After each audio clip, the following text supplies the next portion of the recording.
until you step into that wholly and you can really just be open about your shit, then I don't even think you've really grasped the nature of how deep this shadow work really goes. But I Mm. would say that's kind of the tip of the iceberg for most people, is knowing that there's something that you're unhappy with about your family and the traits that you carry with, realizing that they are your burden, but they're not your karma in the meaning that you didn't earn them. They were given to you. Yeah. And now it's your responsibility for the generations that will come after you to do what you can to heal that in ways that the generation before you didn't know how to, didn't have the tools or the education. With all the connectivity and the free information that's going around now, there are no excuses not to take your health, your happiness, your mental health, all of that as seriously as you can, because the information's all there. Welcome back to another episode of Cultivating Change, everyone. I'm your host, Alex Corey. Today's guest is a new friend and an extremely rich, articulated individual who's had a number of just a roller coaster of a life. I've met Noah Wells through a number of just super vulnerable phone conversations. I've been following his story on social media and just in such powerful industries and playing with such darkness. He's done a ton of shadow work, and we'll explain what that means in the video. But his story hopefully will impact you if you've had a lot of neurodivergence, a lot of pain, been trying to numb through a lot of altered states, a lot of substances. Just figure out who you are and get through life and manage relationships and business. All of that's happened to Noah, and his story is quite impactful. I'm sure he'll get something out of his trips through yoga to be more in his body, through his healing process, and just his experience in trying to get out of pain. This is a great conversation with Noah Wells. Just for a disclaimer, obviously, if you're going to do any sort of practice with altered states or any substance, seek out licensed professionals and just have all the support you need, and never try anything by yourself. And I started following your story and I was like, what are you going through? And then there was just so much richness of the things you're involved in. Like, I've been following the cannabis and CBD industry for a while because my farming partner used to be in it as well. So you had your hands in the same things that I've been paying attention to. And then we spoke on the phone. If you want to just give a little overview of how you got into the industries, how you got into your self-discovery journey, Sundance. So I think I remember you having some experience with pharmaceuticals in your past. Is that accurate? Yeah. So oddly enough, it's really been this full circle process of discovering my pain, trying to process it as a child back in the late 90s, early 2000s. Therapy wasn't really so socially accepted back then. I think it was still one of those things, and especially as a male, that, you just didn't want to talk to somebody about that stuff. And I went through a really dark time when I was in about seventh grade, probably about 14, puberty onset. Had a lot of trouble with my friendships and my peer groups. Always been kind of a different thinker on the spectrum, some might say, but just far enough on the outside that I never really fit well with social conversation and things like that. Um, so I think I saw a movie called Around the Fire when probably about 14 or 15. And the premise was this prep school kid got sent away to boarding school or something, probably was in trouble, and ends up going to a concert, and somebody gives him some LSD, and he ends up taking the acid, and he just kind of goes through this wild experience of visuals and the experience that you got making it to a Grateful Dead concert and just completely getting owned as a first timer. And it was just so cool the experience he had, he ended up going back to prep school and started selling weed, and then got into selling acid on tour. And something about that lifestyle just really spoke to me. And about that same time, I think I started seeing some older friends that just looked different than everybody else. They were climbers and listened to jam bands, but I didn't really know what that meant back then. And I kind of figured out that they were all smoking weed. And I think at that point, before I even really made the weed connection, I started listening to the Grateful Dead and Fish, and I genuinely didn't like the music. I was like 14. I was listening to Garth Brooks and the Beatles, and now I've got this Fish Rift album about some dude sleeping sideways in his bed, and it was torture. But after a year or two, I really fell in love with the stuff, and it started to make sense to me. And through those same channels, I started getting closer and closer to the pot, and finally got my hands on some cannabis. And things really changed for me. Like, I really found this place that I could be myself even inside my body for a short time, and knew that it couldn't be wrong. All I was Grew up in the Christian church, went to Christian school. It was not acceptable at all in any conversation in the South around year 2000. And so it was really an extreme move as a child from a well-to-do family to go out looking for this drug. And I started using my weekend money working for my dad, because I knew I could buy an eighth of weed every week, and that just kind of became my medicine. And from 15, until present day, really, but those high school years, that was just kind of my routine. And buying my bag for the week, ended up wanting to smoke a little more, so I started selling a little, and then really started enjoying the money and the lifestyle that came with that. So by the time I got to college, I just didn't really have an interest in conventional learning or a job or anything like that. I think California had just legalized their first program in 2004 when I went to school, and I went to App State, which was a cannabis-friendly institution as is.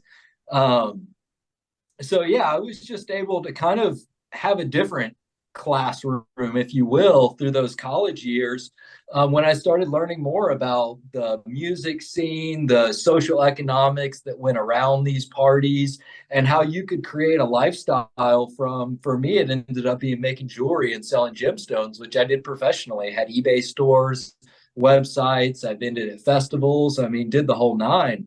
But it was always to keep me closer to the psychedelic world and the cannabis world.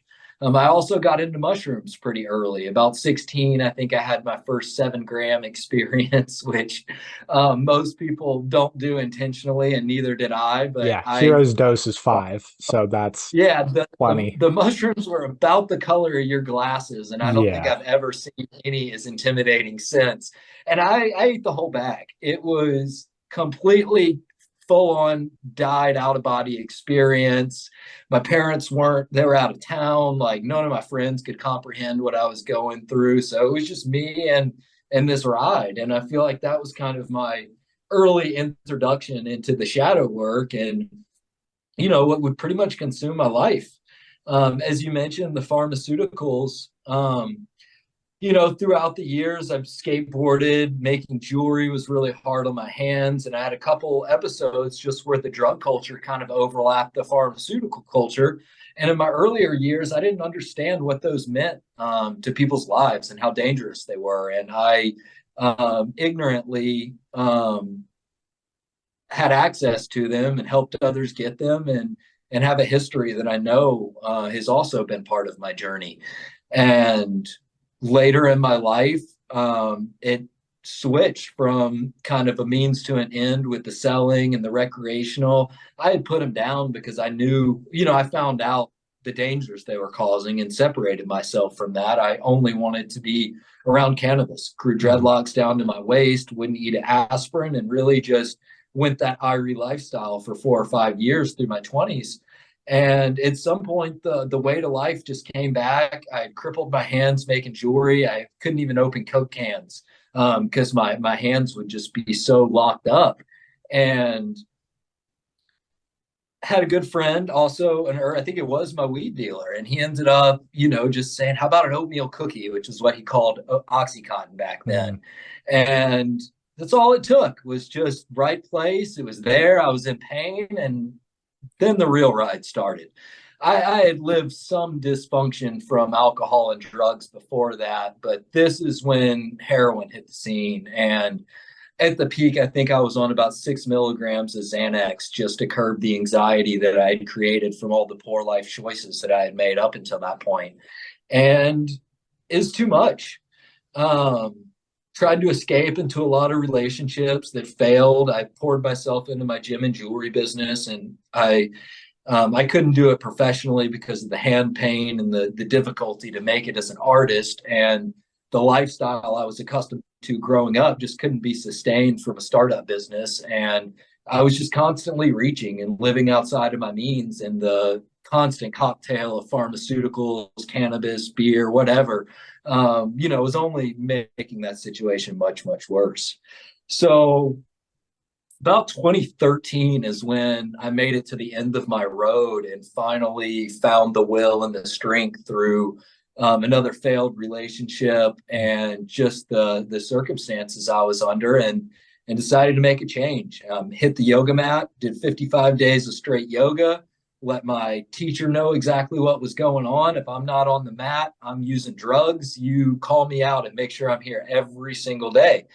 And I did it.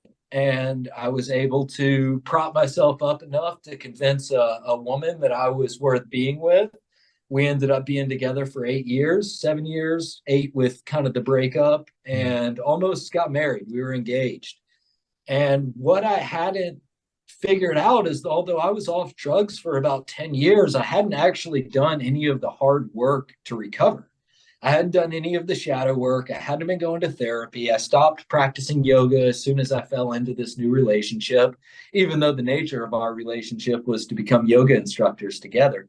And I just learned the hard way that this stuff doesn't go away, and you can't just shove it under the rug or push it down until it doesn't pop up anymore. And you can use crutch after crutch to try to escape it, but at the end of the day, the bad crutches will come back if you don't start really addressing some of these issues. So about 2013 is when Colorado legalized recreational cannabis, and I had made my way out there from North Carolina and was getting into that scene, and kind of shifted back to that mindset I was in with my dreadlocks in my 20s. I'm back. I'm able to work with cannabis semi-legally. It seems like we've got a new frontier now, and I can start to really address some of this trauma. But again, I didn't do it from a proper modality or container of healing. I did it through being a workaholic and thinking that I was God's gift to the cannabis plant. So few years of really, really difficult relationships, partners taking advantage of me, corporate interests coming in.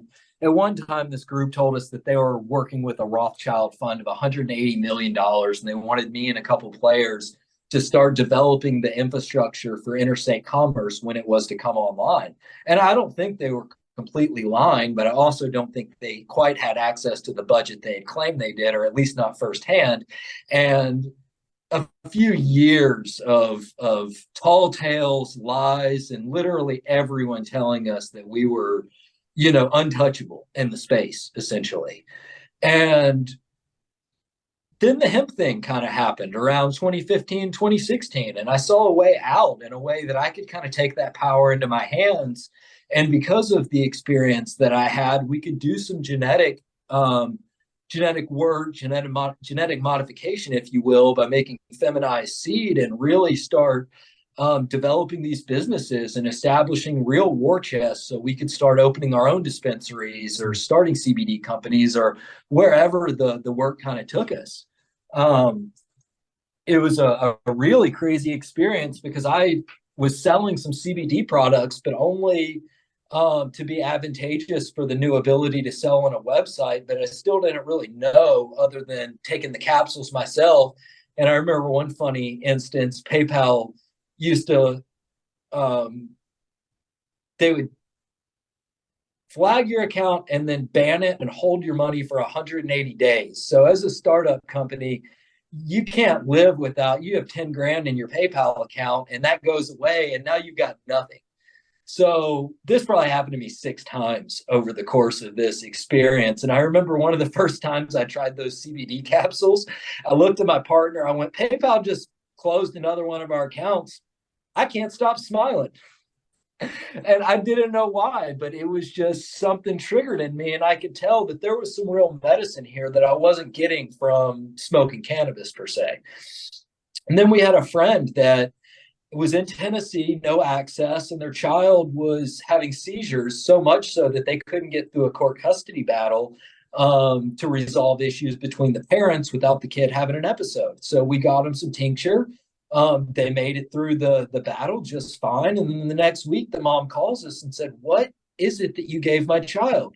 She is now dancing, singing, coloring, and speaking for the first time at 8 years old. We didn't know that this child was autistic and inaudible on top of epileptic. Wow. So every time I tell this story, I get chills because it was just such a powerful experience to see that we not only solved a problem, but then we actually gave a child a quality of life that they never imagined possible, and basically on accident, because all we were thinking is, oh, we know this works for seizures. So that really opened my eyes to just how much truth there was left to uncover about this plant and what we were doing.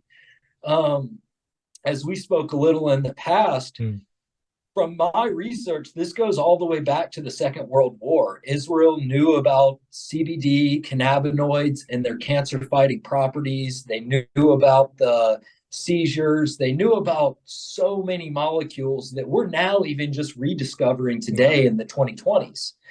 And that got me thinking about why something so horrible could happen, like the Holocaust and what was going on in Germany. And as soon as the war ended, all of those scientists ended up in the United States working for our pharmaceutical industries and also big ag. They started using Agent Orange and napalm as our pesticides and our nutrients. So they were attacking us on a biological level by changing the DNA of the plants that we were feeding our bodies with. And then they started the pharmaceutical industries, which has been a 50-year, if not longer, war on the human nervous system and immune system. And 50 plus years, they've still not created a solution for anything. All they have are these Band-Aids that keep people,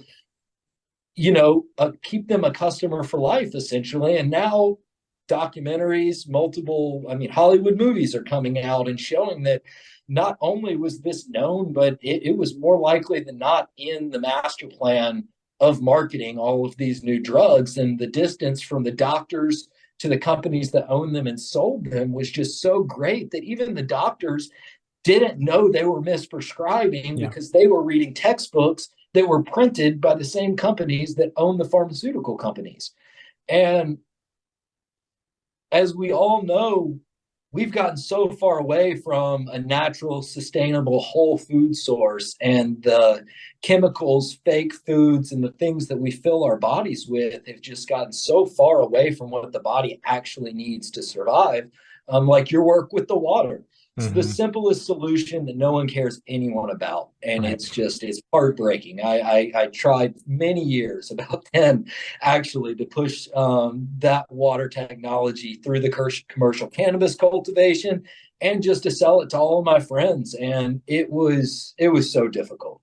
So my heart goes out to you for doing the good work. It's coming back though. Water is now, just because there's so many industrial accidents and people are just, for at least a period of time, 2 weeks, whatever, as long as it's in the news and it's got the collective attention, people then think about water, and then it catches a certain percentage and they run with it, much like glyphosate or some random endocrine disruptor will make story, Monsanto or someone, Bayer, will get sued for $100 million, catch a certain percentage of the population's attention, and then they're aware. But it takes, unfortunately, so many of those for a large amount of people for it to come into their consciousness. It's definitely an uphill battle. That big number that everyone gets enamored by is like 0.1% of what the company has when they made like 80% on the backs of the people. It's just it could never balance the scales. They build it into the So price yeah, point. Like they know. They build yeah. their lawsuit costs in. I mean, they're not dumb. So that really just got me fired up about the industry. I had some experience growing up in the South, having my own medicinal needs for cannabis and finding that medicine and never going on pharmaceuticals as a child. I didn't do the Adderall or any antidepressants or anything like that.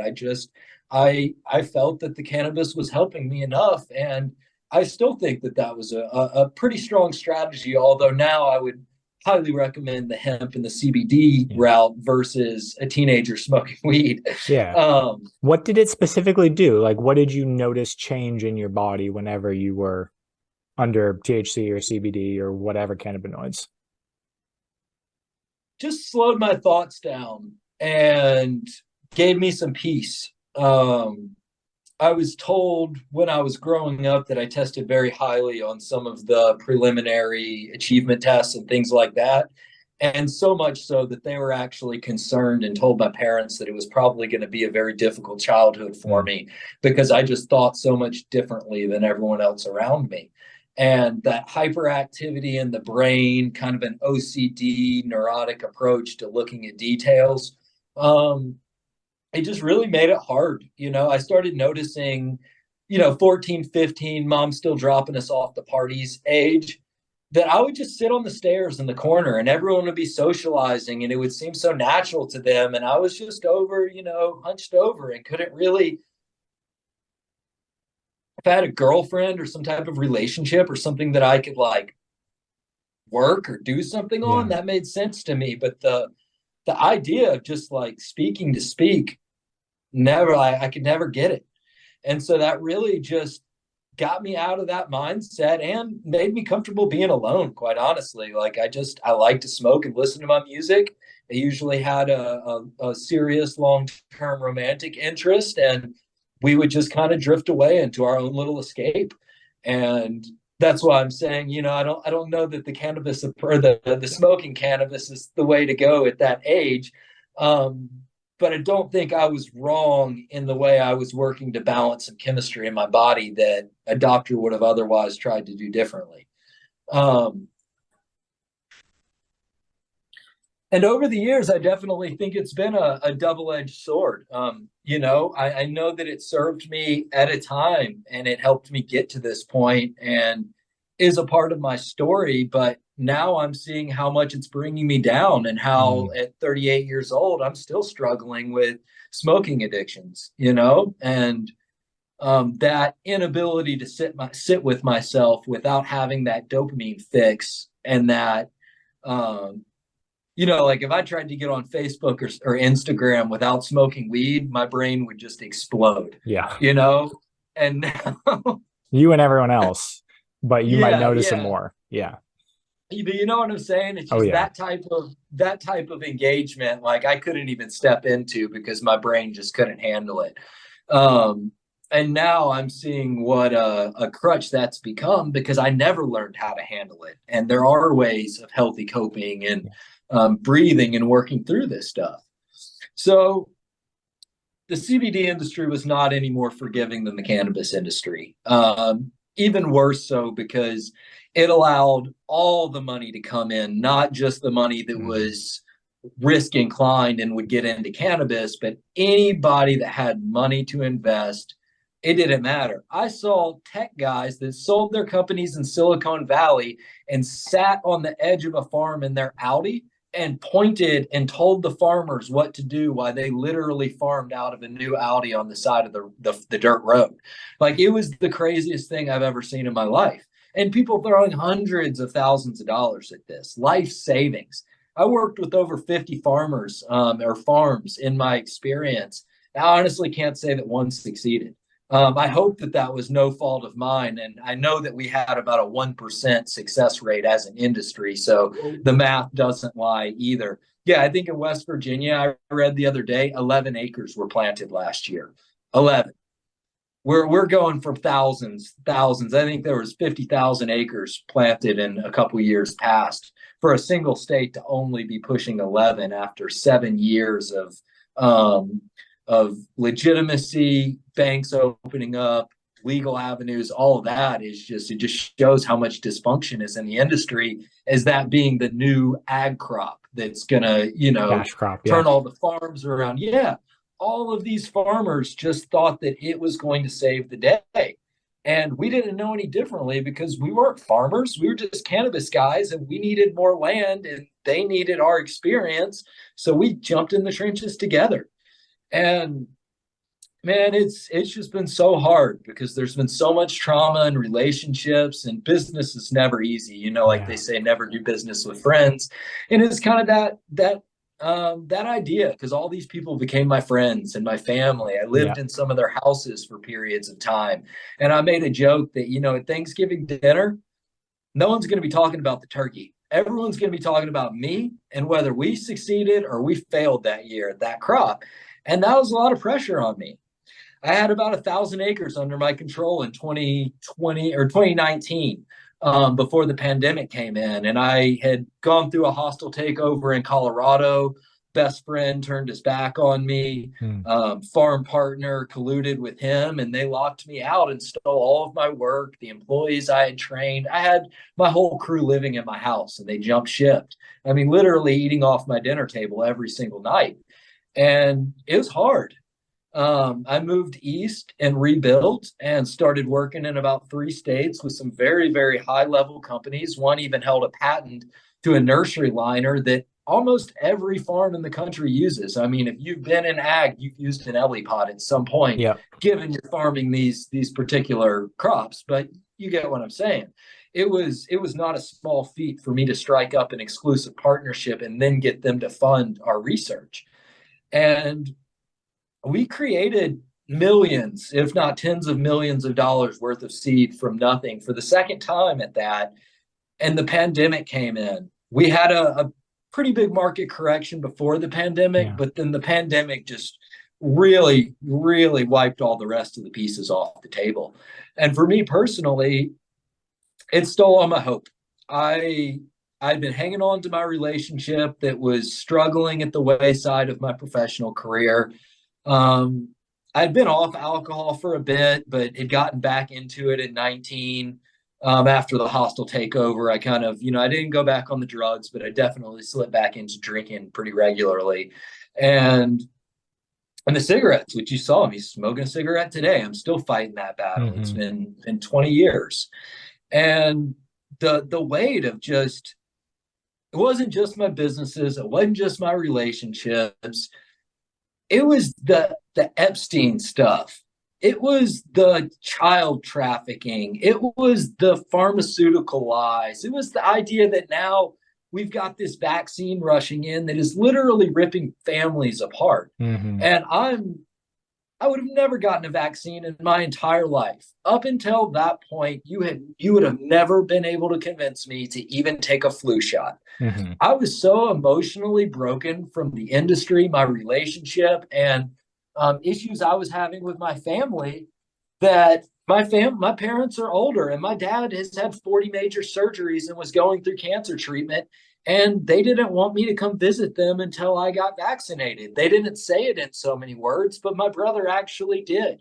I had been estranged from him for years. And he said that, when you get vaccinated, you can come meet your niece, basically. And that was the position that I got put in. And even then, I wouldn't have given in. I would have waited it out. But I was just tired of being wrong. And I was tired of being selfish, and felt like my behavior up until then was not in the best interest of the majority. And I got the first round of the shot. And to this day, I'm still disgusted by it. And it makes me so sad to know that my story is heavy and I went through a lot, but I'm not alone. And I knew how to handle it and had the means to go do the shadow work to get through it. And I knew going in that I believe my body is a stronger purifier than any vaccine they can put in me, and that I can clean that stuff right out of my body if I need to. But other people don't know that. and other people are feeling like they failed or made a bad decision or didn't make the right decision. And all that just became too much. This wasn't really the world I wanted to live in. And I Mm-hmm. didn't have my professional hopes. My relationship was crumbling, as I said. And by the end of 2020, I just lost it. On my birthday, I blew up my entire life and moved out of the house I was living in with my partner, started facing some hard truths with the hemp industry and Mm. my ability to move forward. Although I still did try to fight for my farmers and the partners for another year, it was an uphill battle and people weren't buying seed and they weren't planting and there just wasn't a lot we could do. So by April of 2020, 2021, oh, I'm sorry, April of 2022, into 2020, I fell apart.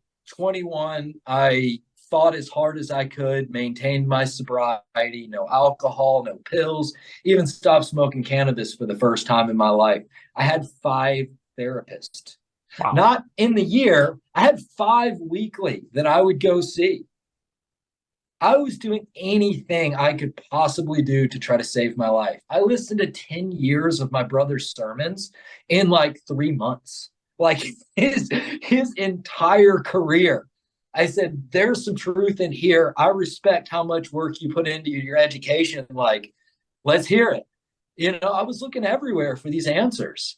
And I had a long run with pharmaceuticals. I used to make DMT back in the day. I've smoked hundreds of times. I've eaten lots of LSD, mushrooms, synthetic mescaline, all that kind of stuff. And really felt there was something more there and had heard about ayahuasca. And we've kind of seen in the news the celebrities and stuff giving it a little hype. But I knew of ayahuasca from my deeper healing circles and had a really good friend that went and lived with the Shipibo in Peru for about 10 years. He actually did all of my ayahuasca Yeah, I've been tattoos. looking And at that. It's glorious. yeah, I'm completely covered, even wearing the shirt, but it can't quite make it out. But yeah, before I even knew ayahuasca was my road, I spent 60 hours getting my entire body tattooed in an art form that was paying homage to this process and this ceremony. And that was my first offering to this shadow work. And throughout the process, like I said, I tried the different modalities. And this was into 2020, early 21 when I did all the tattoo work. So I hadn't quite been thinking about going to do ayahuasca. And even then, me and my friends were laughing because he was like, you're emotionless. You're getting your body ripped apart. Like, you might not even need Yeah, ayahuasca. right.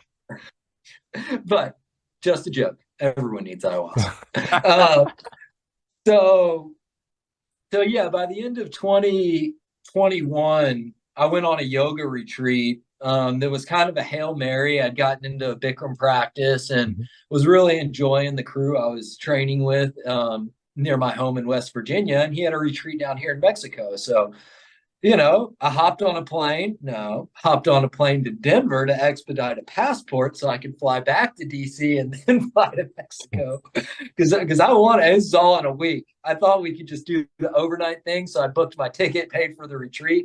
And then I was like, oh, I can't do that anymore. No. So went on a pretty serious mission to go make it to this retreat. And while I was there was a therapist that did some shadow work. And, with my 5 therapists, what's taking on a few more. So I signed up for every massage clinic, sound healing, cacao ceremony that they had and met this woman named Nina along the way.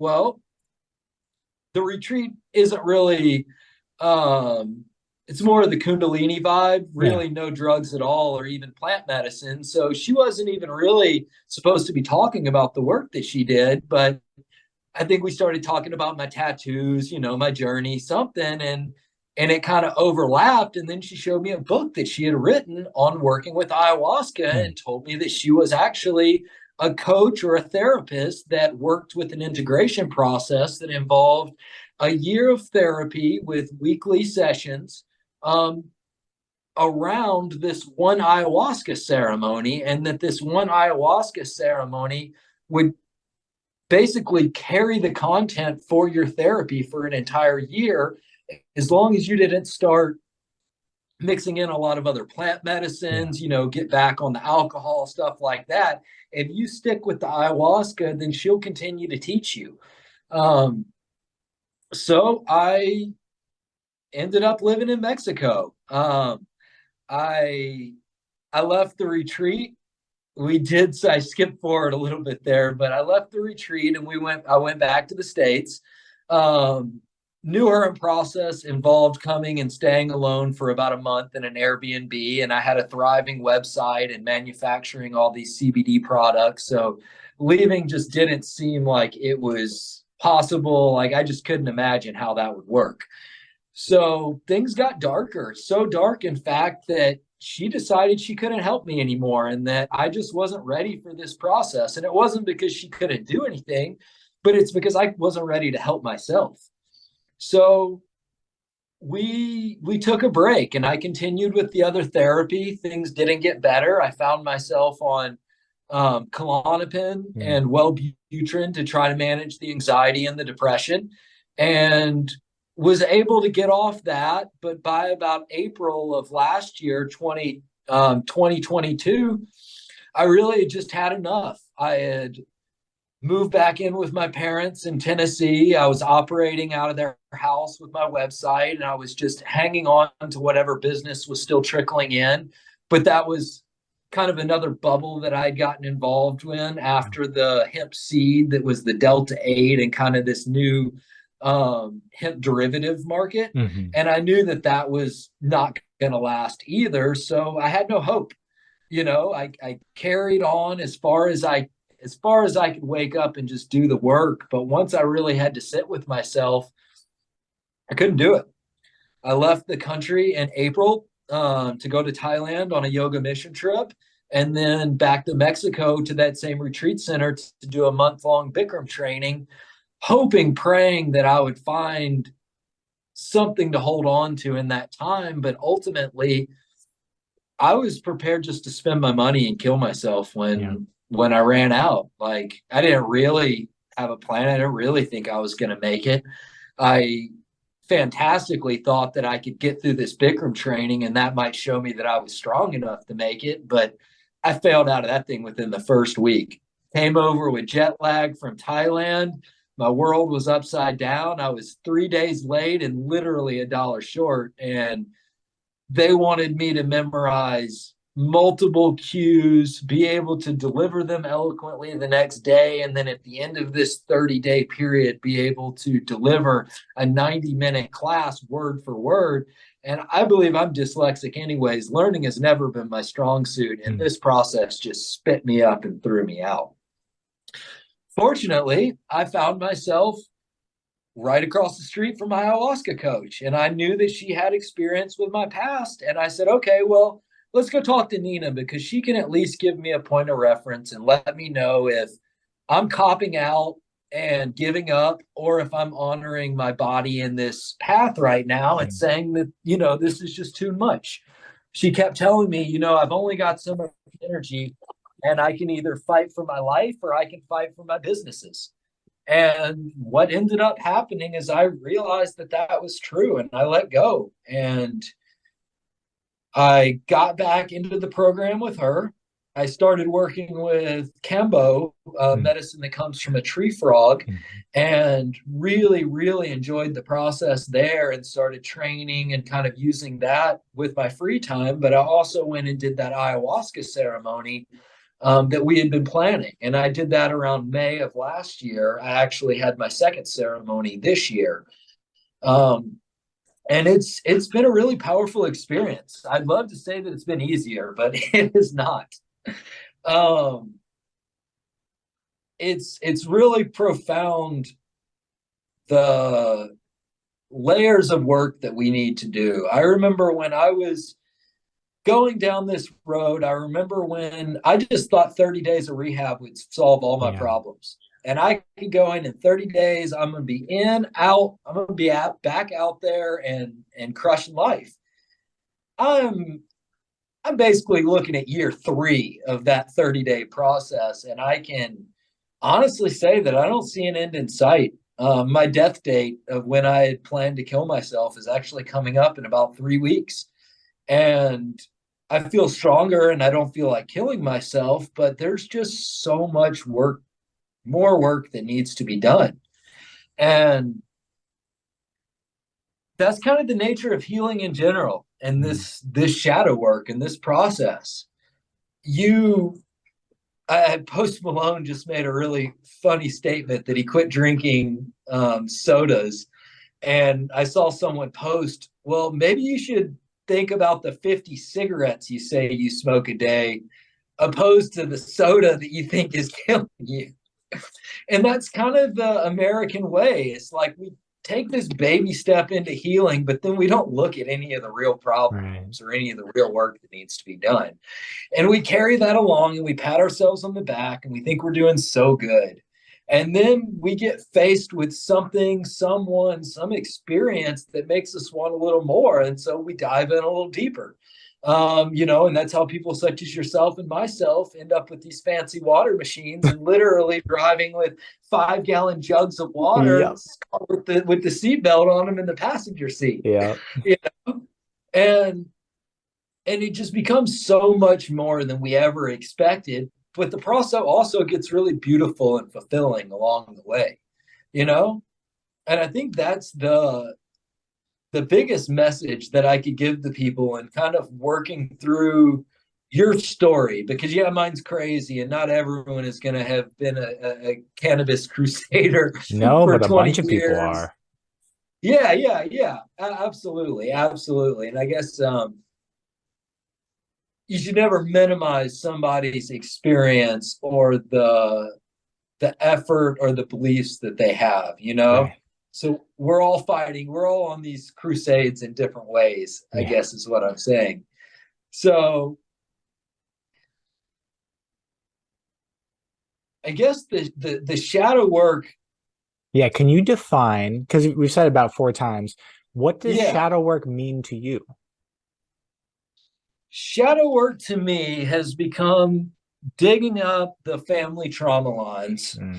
You're just like your dad, or you're just like your mom, or my mom was this way, so I'm destined to be this way.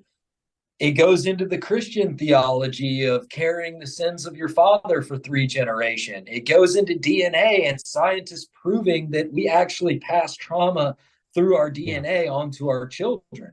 I just danced with the Lakota that you said you wanted to touch on, and they say that every year that you dance heals 100 years of these family lines and affects 1,000 people, because that's how many people, I guess, can go through the generations. Or I'm getting a little fuzzy on that, but I think you understand where I'm coming from. So the shadow work to me is saying no more bullshit. It's saying I'm not going to put profits before my health, and I'm going to take the crazy leap of faith of letting a successful business go to focus on my healing and my happiness and finding out why I am on this planet in this body. I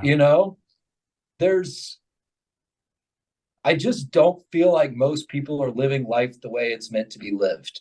And that, I think, is what I discovered through the ayahuasca experience and this year container, and then seeing what the next year looks like, and then incorporating the Sundance with it this year and understanding what a 4-year devotion to this work looks like.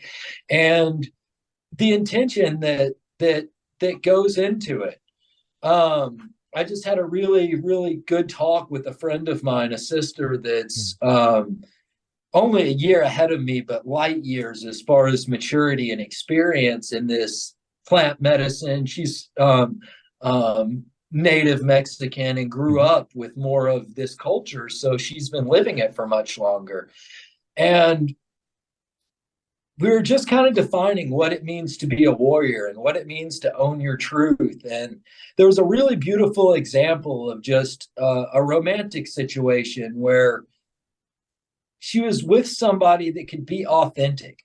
They could ask real questions and get real answers. And at the end of these real questions, they decided that it wasn't the best fit, and they were able to both express love and feel rejection at the same time.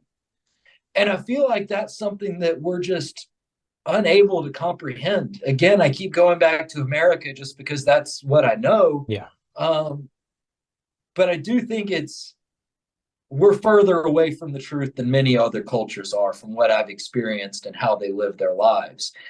And we get roped into these pharmaceuticals as a child, or these grades that we need to make for our parents or college, and then these college loans that roll into the necessity for a job, and then a mortgage that then ties you to a place that you may never leave. People get anchored to these mortgages, and then that's their entire life, and they're now a slave to this little wall. I'm living in basically the size of my bedroom in my former houses, and I couldn't be more content. Yeah.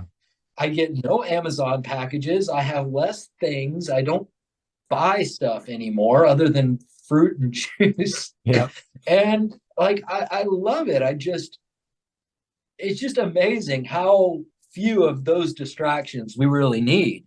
So in my mind, shadow work is whatever that is to you. Like I said, not everyone grew up and had my exact circumstances, so my path is not going to be the same for everyone. Mm-hmm. But we all know that bigger step that we could be taking, that way that we can show up authentically, that conversation that we can have, or that truth that we know that we need to be speaking. And until you step into that wholly, and you can really just be open about your shit, then I don't even think you've really grasped the nature of how deep this shadow work really goes. But I would say that's kind of the tip of the iceberg for most people, is knowing that there's something that you're unhappy with about your family and the traits that you carry with, realizing that they are your burden, but they're not your karma in the meaning that you didn't earn them. They were given to you. Yeah. And now it's your responsibility for the generations that will come after you to do what you can to heal that in ways that the generation before you didn't know how to, didn't have the tools or the education. With all the connectivity and the free information that's going around now, there are no excuses not to take your health, your happiness, your mental health, all of that as seriously as you can, because the information's all there. I remember vaguely when the avocado war started, and avocados were considered bad for you and now good for you. You know what I'm saying? But there was just a time when you couldn't get good supplements and clear information on a healthy, balanced diet. And we have that now. And now with therapy and all of these other healing modalities that are surfacing, yoga being so widely accepted in the States. When we were growing up, it's hard to get in a yoga class, and a little weird at that. Even for me, being a drug dealing, dreadlock wearing hippie, going to yoga is still kind of weird for me. I'd rather go skateboard and beat myself up. Yeah. So yeah, I think it's very similar to the Christian idea that we're fallen, we're broken people, and that we will spend this entire life trying to learn what it means to just be a good, decent person.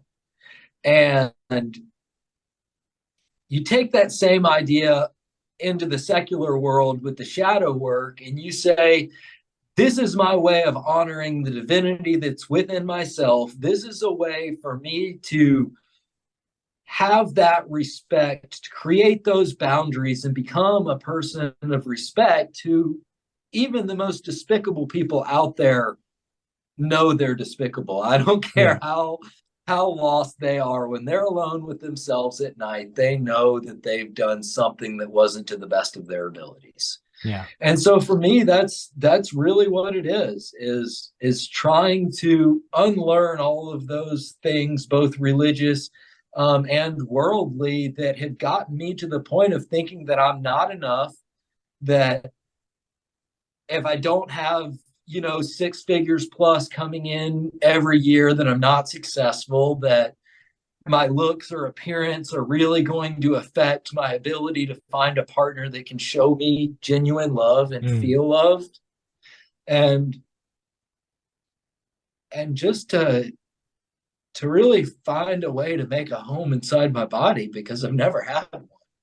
Yeah. And I want it so badly. You know, we all do. When the CBD thing really got going, I described to everyone that CBD is like that warm blanket you put on when you were a kid, when you were sick from school and mom brought you some soup. Maybe it was a snow day and you were by the fire and you just passed out and you took that long, deep nap because you just didn't have any problems. Yeah. There wasn't really anything for you to worry about. And I think we all know that feeling. We all remember it and we all lose it somewhere along the way. And what I think is becoming my life's pursuit is not only to figure out how to cultivate that within myself, and I'm still working on it. I won't try to fool anyone and say that it comes quickly or easily, and I know it'll take many more years to even get to the baseline I want to be at.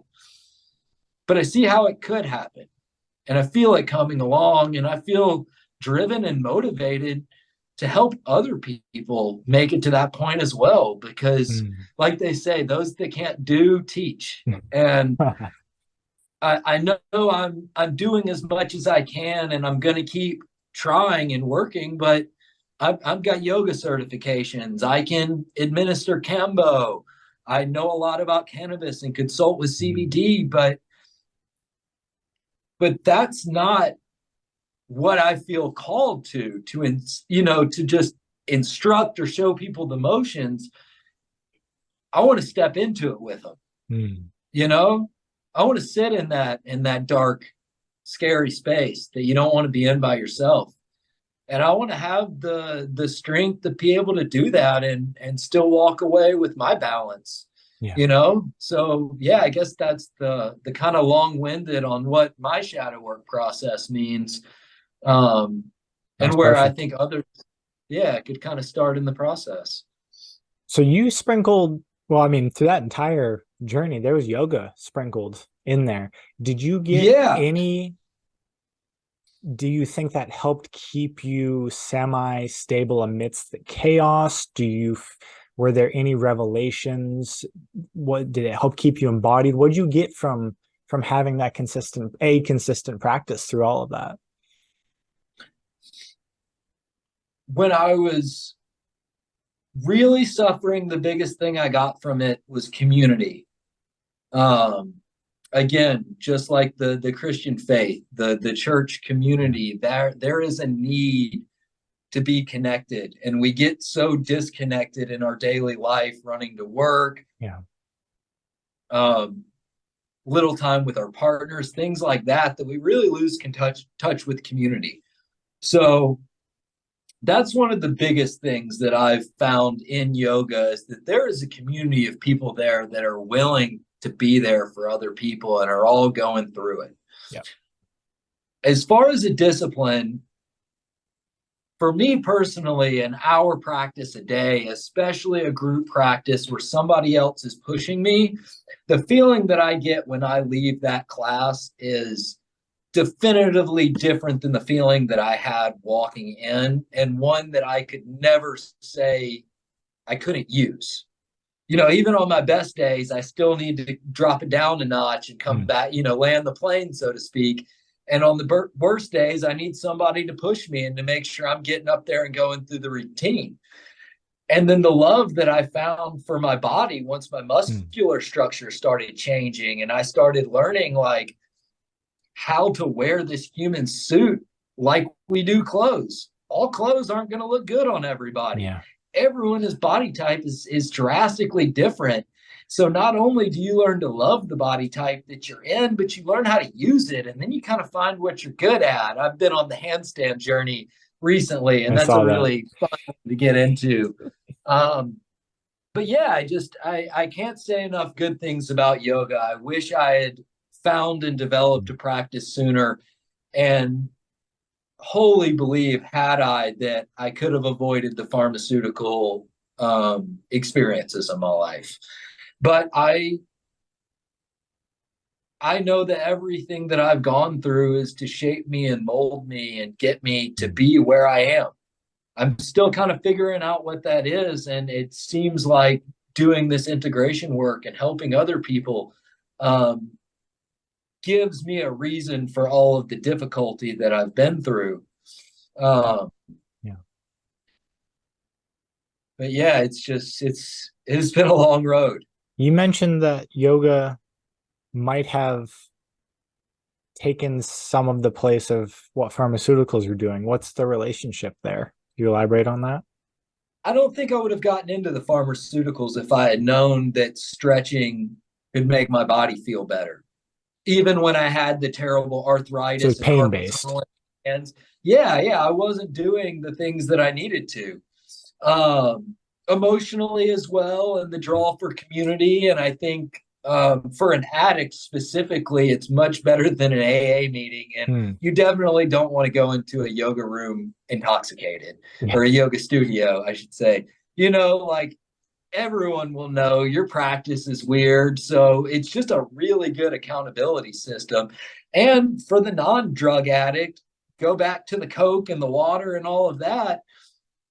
If you do that for yourself every day, it makes it harder to do the bad things, you know, and just that constant alignment to your path, shadow work comes in all forms, and some people are fortunate not to carry the demons that other of us are. And for Yeah. some people, yoga is the deepest shadow work that's necessary, because they're able to go in there and sit with their mind and do what's needed in that time. For others of us, we have to dive a little deeper. Yeah. And for the crazy ones, the Bikram yoga is where we go. So so you mentioned yoga is a tool to uncovering the work that you have to do. Do you know of any others that don't involve sort of out of body or alternate conscious experiences? Like breath work can usually get me there by itself, where like I'll start reliving experiences. And I was like, from breathing? Really? Yeah, okay, for breathing. Yeah. So that's partly a yogic practice, just staying with the breath. Do you know, have you encountered any other easy ones that wouldn't require a massive life commitment to start uncovering the work that you have to do? Not you, but just people in general. Turn the hot water off. Mm. Convenience. I'm I'm cold therapy Oh, I through gotcha. and through. Yeah. No. I mean, the easiest thing you could possibly do is at the end of your shower, cut the hot water off and go cold for 30 seconds to a minute and work yourself up until you can get into a cold shower, and then do that for 90 days. It's something that you're already going to do. Sometimes we don't even have hot showers, so it's great to then not let your day be ruined if you're comfortable with a cold shower. And there's a lot of magic that starts happening in the cold, in both the 3 to 10 minutes you would be in a cold plunge, full on ice bath scenario, or the kind of micro dosing style Yeah. of, like Wim Hof preaches, do 90 days of cold showers and then check in with yourself and see how you feel.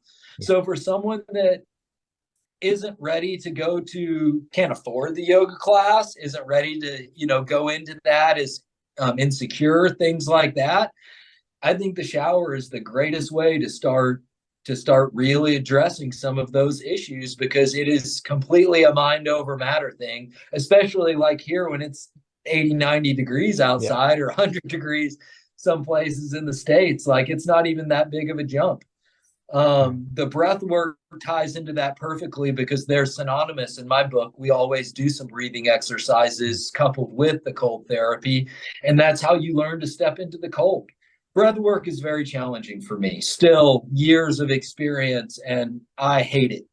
I can get into it and I can do it pretty well, but it's not something I enjoy, and it's not something that I'm like, oh, let's do breath work 3 times this week. It's like, oh, I want to do the ice bath, and I know they're going to do breath work, so I guess I'm doing breath work.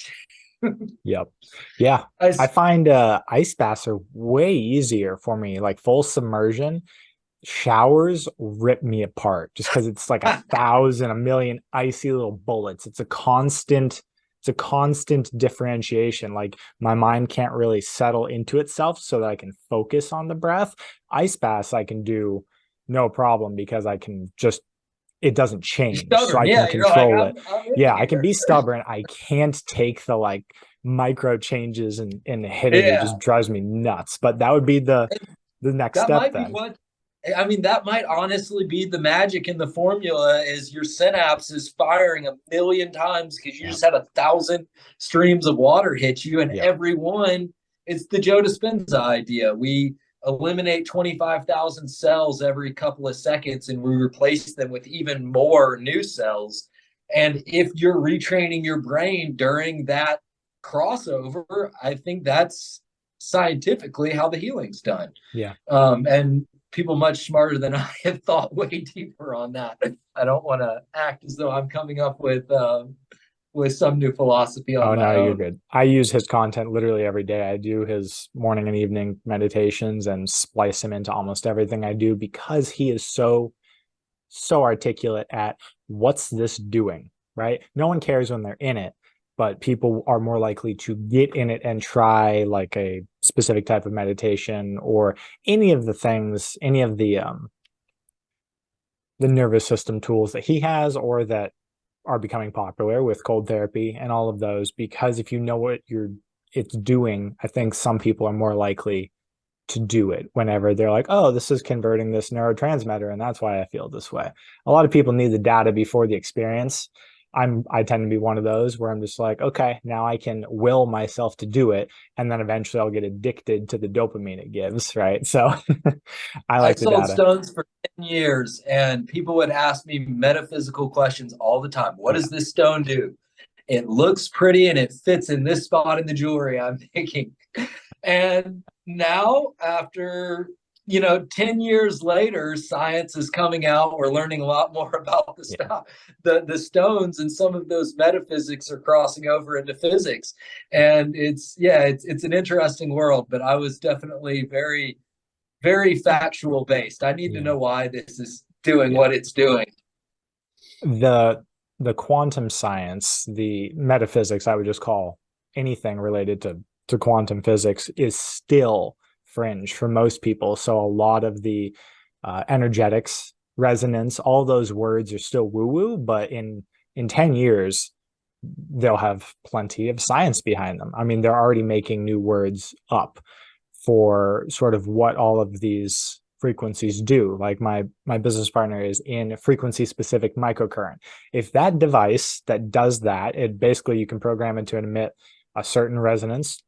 It'll even scan your energetic field, also known as your aura, but it's your electromagnetic field.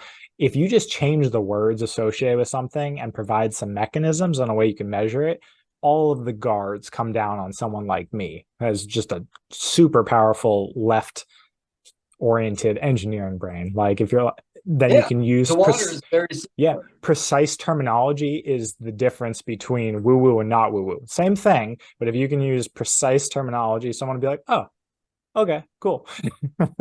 Yeah. Yeah, the water is the exact same thing. It can be living water or it can be electrolyzed reduced water. One sounds woo woo, one is hypermedical. Same water. Yeah. And on the crystals, we are essentially based our whole society off one singular crystal, the quartz crystal, which has one But silicon. singular structure and one frequency and so forth. What happens when that line of innovation starts addressing all of the different mineral specimens and all of the different frequencies? I have a buddy that works with plant frequencies. Yeah. He's woo woo as can be, and I have difficulty following him, but Yeah. he's devoted his entire life to this science. And he will literally climb a mountain on the other side of the world to put like a vase around a living plant and harness, and collect the frequency in the water and then take it back and do his science with. And I know that is the perfect segue because we haven't even begun to tap the plant world. We've done it Or the for fungal extortion. world. Yeah. Yeah. So I mean, it was just part of my crisis comes from this transition we're all going through and not being able to describe it. But as we're kind of describing the science starts to give rise to the truth, we're starting to see the truth behind all of these, I mean, the crypto shift in our monetary system is an obvious one that everyone can wrap their head around and say, yeah, I can see how we're probably going to need cryptocurrency to be handling all the transactions for all the banks, this, that, and the other.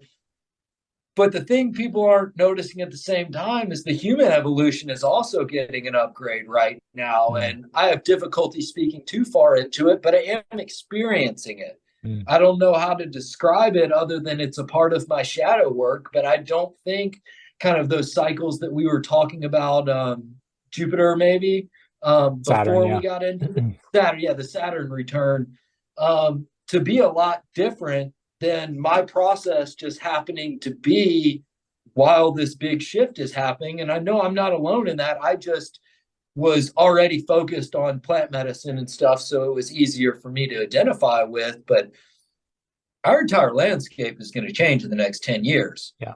Between AI, robots, the new financial system. I mean, Yeah, it'll look totally it's different.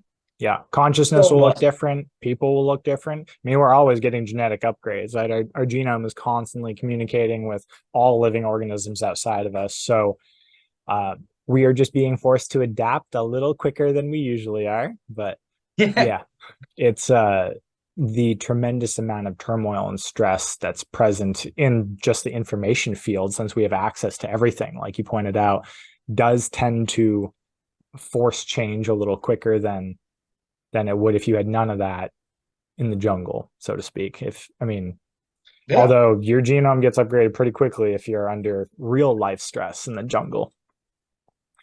Yeah. It's kind of my next step. Right. Yeah, I'm thinking about heading out of Mexico and going south and spending some real time in the jungle with the cultures and tribes completely removed from technology and everything we know, because I want to know more about it. Yeah. And those are the Graham Hancock speaks of this all the time. Do you know Graham Hancock? He's an author. Yeah, yeah, Yeah, loosely. Civilization of the Gods. So just ancient societies. It was like, if we're dotted with pretty frequent periods of cataclysms somewhere.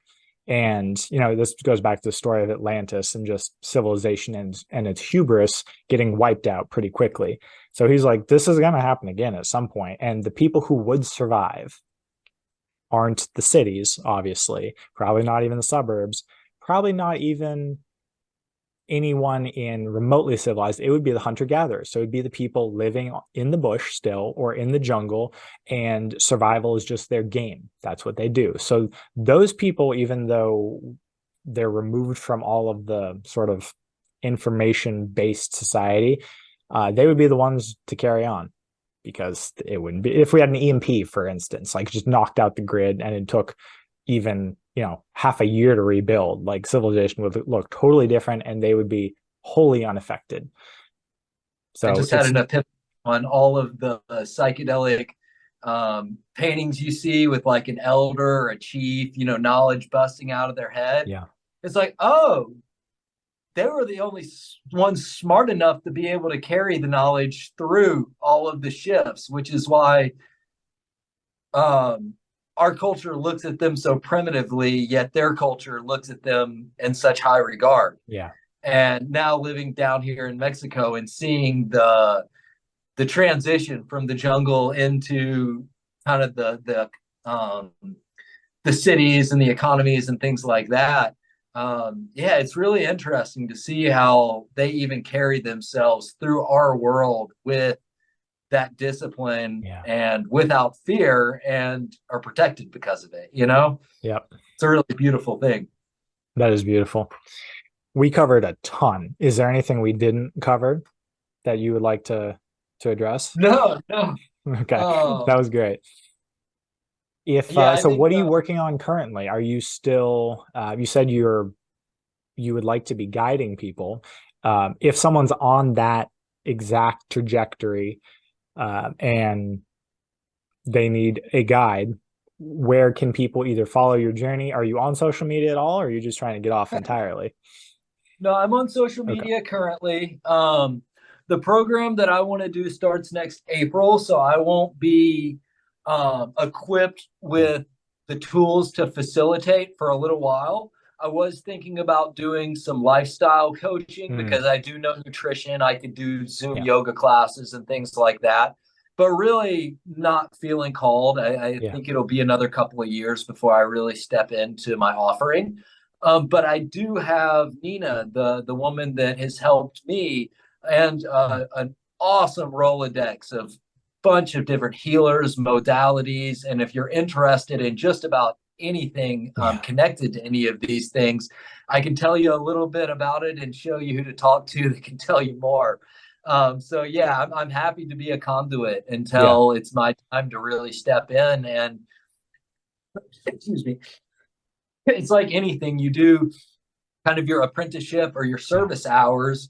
And for now, my role could be getting to know these people and learning their stories and telling them about my training because it's not a process that's easy to step into. Like I was saying, we require a month of alone time, preferably in an Airbnb here in Mexico where you do your ayahuasca ceremony.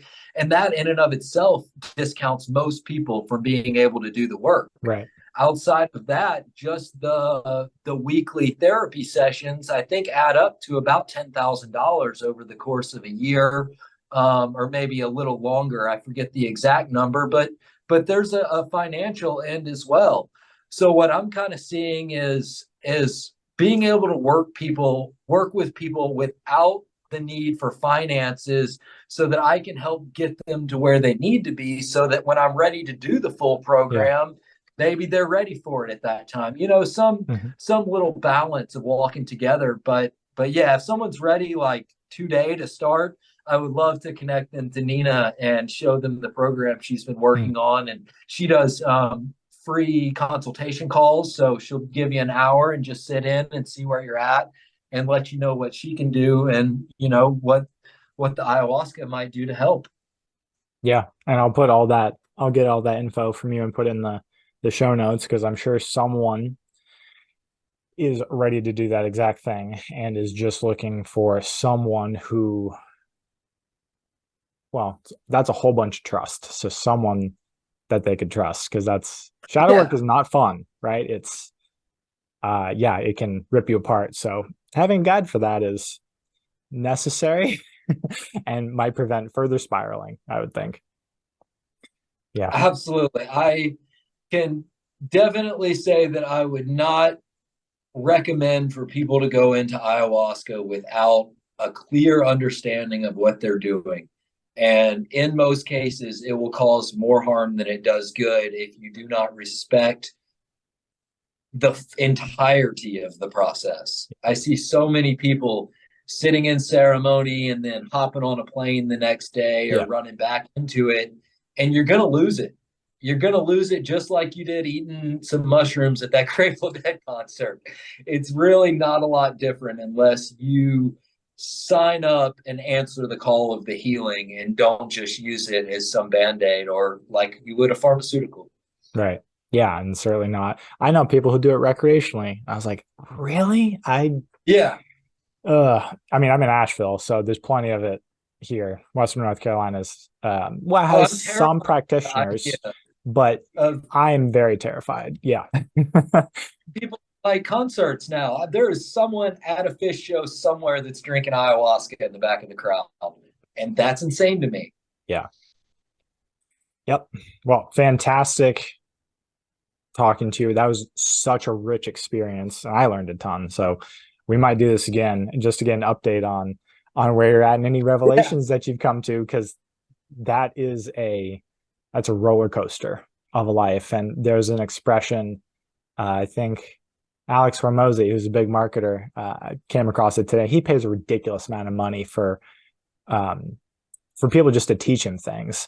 And it was, I'd rather have the lessons without the scars. So he pays the people with the scars to give them the lessons. So you sounds like you have quite a few scars. So rather have You the see? lessons. Yeah. Oh yeah, we could see them. Literal scars. Yeah. The Rather little have the scars. lessons that come with them without having to get them. Yeah. All right. I will put All all right, your bro. stuff below, and thank you so much for taking the time, man. Gracias. Thank you for having me.